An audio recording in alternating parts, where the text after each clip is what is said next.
Maywards, welcome back to our YouTube channel.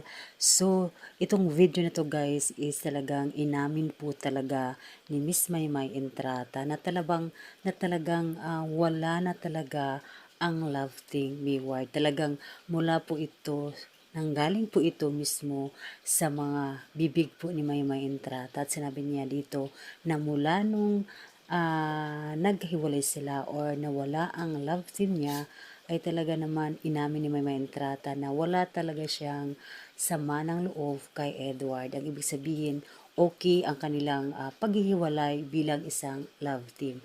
Ayon pa dito sa nag-interview po kay Miss Maymay Entrata na para bang meron bang something na nangyayari sa kanila.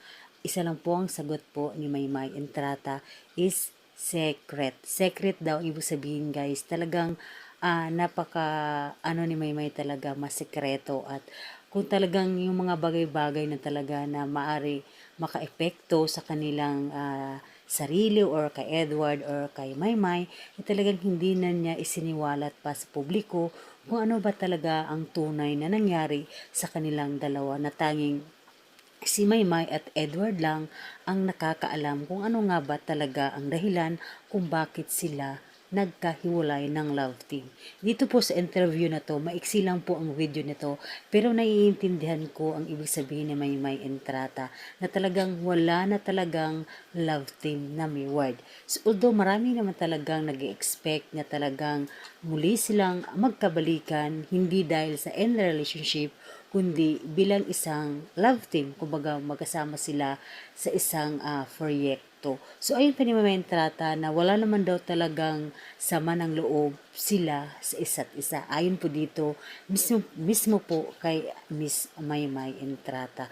Yun guys, panoorin po natin guys ng maigi ang video na to para po ilan po sa mga Mayward fans ay maiintindihan po nila na kung talagang wala silang samaan ng loob. Kung mayroon man na mga heart problem nilang dalawa, siguro hindi na isiniwalat pa ni Maymay Entrata kasi po lalo nga haba po at magkakaroon po na naman ng issue once po nga sinabi po ni Maymay Entrata yung ganong breakup nila. So ibig sabihin ay meron talagang in relationship na nangyayari sa kanilang dalawa. Dahil minsan nga, tinanong nga siya nang nag-interview kay Maymay at sinabi pa niya, meron bang something parang ganon. So sinabi lang ni Maymay na secret. Ibig sabihin, meron talaga pero ayaw nang pag-usapan pa ni Maymay Entrata dahil nga, laging sinasabi, past it past. So paano ka makamove on kung lagi mong iniisip yung past mo.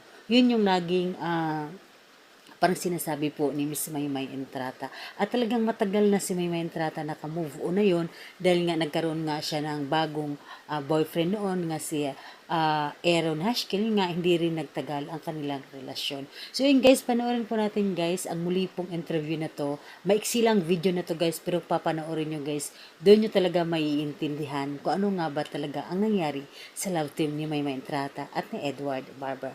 Narito na guys, panoorin po natin. At kung ano po kayo guys, komento, mga reaction at opinion, pwede nyo po yan guys i-comment po sa baba ng ating video na ito. Yan lang po guys sa aking updates at maraming salamat po sa inyo lahat.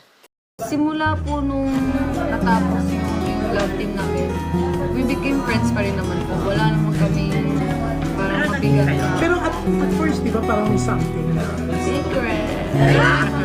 Hindi, pero yun nga, yung after nga matapos yung love team niya, parang may something, may gap between you and Edward. Parang may...